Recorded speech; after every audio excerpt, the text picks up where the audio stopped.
ما وې د څلورو څیزونو به په څلورو ځایونو کې حفاظت کې د څه حفاظت پکې وړومبې د سترګو حفاظت به کې چې د چا مکان ته ورننوځي.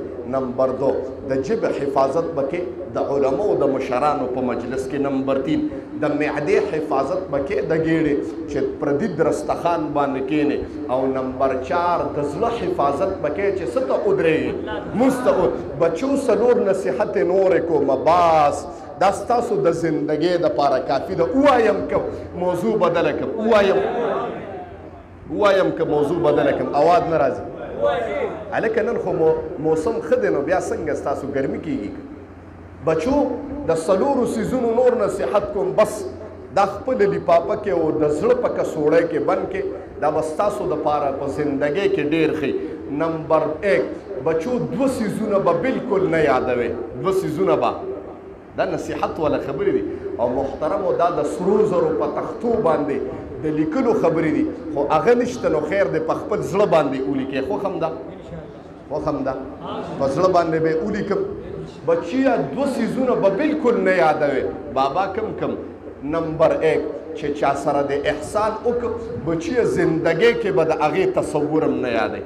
مونږ خو چا سره څه کړي ني اشاراتو کې وایم اشاراتو کې چې څه یاره جي څنګه چل دی خیر طبیعت ښه هسې هغه یو کس قاضي صاحب لی پټکې راوړی قاضي صاحب چې به فیصلو ته ناست و دی به قاضي صاحب دا پټکې دی سم که که ده قاضي صاحب پټکې دی سم که نو هغه به پټکې سم ځکه پټکې یې وله راوړی هر وخت قاضي صاحب یې غوسه پټکې دی ځمکې نه راخلاص خدای دې وي کور د میردین جومات کا یو پټکې د راوړی دی او کال یو شو دی مار وایي چې قاضي صاحب پټکې سم که مونږ کې خو دغه شی ډېر دی که نه الله دې بات وکړي قاضي صاحب پټکې سم که وله کار خو مونږ کې ډېر دی خفه کېږو به نه بچیه 2 څیزونه به زندګۍ کې بالکل نه یادې.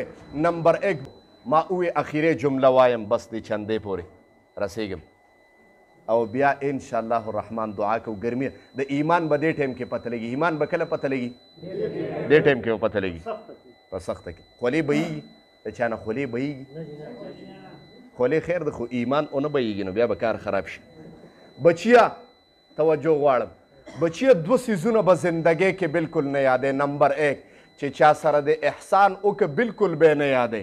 نمبر 2 بچیا که چا در سره څه بد وکړه بد دا بد به بالکل نه یادې.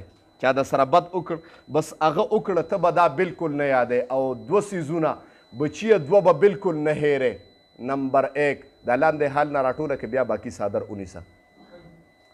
نمبر 1 بچیه مرګ به بالکل نه هیرې. مرګ که مرګ دې هیر که تا باندې خواهشات بیا زور کوي او بیا دې په ګډ وډو سره کوي او که چرته مرګ درته یاد نو نبی علیه السلام فرمایي اکثرو ذکر هاضم اللذات که مرګ او قبر درته یاد نو خواهشات او لذات به د دفعی بیا خواهشات او لذات به د کنټرول کی او که مرګ درته یاد نو خواهشات او لذات ته د کنټرول نه بار کیږي د الله نافرمانی در نه کیږي. نو بچیا 2 څیزونه به بالکل نه هیرې هغې کې نمبر 1 مرګ او نمبر 2 الله به بالکل نه هیرې. که الله دې هیر که بس زندگی دې برباده شوه ای زندگی دې پدار شوه. الله وایي مختصر زندگی مې درکړې وه که په دا مختصر زندگی کې دې زه هیر کړم نو بیا تا باندې بل سټپ ته زندگی را روان دی. دا زندگی خو مختصر ده او هغه زندگی لامتناهي زندگی ده. لامتناهي هغې ته ویل کېږي چې انتهای ني لامتناهي چې انتها نه لري هغه زندگی انتهای نشته. الله وایي چې په مختصر زندگی کې ما هیر کې نو په لامتناهي زندگی کې به دې بیا یاد نه کړم. نو بچیه 2 څیزونه به بالکل نه هیرې. نمبر 1 مرګ او نمبر 2 ای ما الله به نه هیرې. محترم الله اله انسان ایری چې کله ته ناشکري وشي ما وی ناشکرۍ والا ماده مونږ انسانانو کې ډیره ده او چې ناشکرۍ والا اکثر ما نن یو موضوع ویله خو خبره نیمه کې پاتې شوه. د کالج چوک کې نن احتجاج دی د امام الانبیا جناب محمد رسول الله صلی الله علیه وسلم مبارک د ناموس لپاره خلک جمع کیږي. تاسو پکې صرف اور صرف د جنت ته دننه کېدو په دپاره لږ غوندې قدمونه واخلې او حاضري وکړئ د کالج چوک ته. اوس جلسه ده. ما نن هغه خلکو له اوټ ورکړی دی، زه دومره دوس یم. ما نن هغه مشرانو له اوټ ورکړی دی چې هغه مشران د امام الانبیا ناموس ته او لمنې ته لاس اچوي او عزت یې راکاږي. زه ډېر بې غیرته یم. د خپل ایمان جذبه ښکاره کړئ، کالج چوک کې حاضري وکړئ. د دې خبیثه ولد الزنا چې د مور نه زناکار پیدا دی او د لسو افرادو نه پیدا دی او دا خبر نن د امام الانبیا په ناموس کې کړې ده.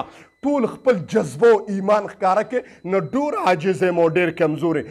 ایمان منیسته محترم د ده په دغه کې تاسو خلاف ودرېږئ او اواز اوچت کړئ. رب نه امید کوم دا زما دپاره او ستا دپاره د جنت ته دننه کېدو سبب ګرځي. اقول قولي هذا استغفر الله لي ولكم فاستغفروه.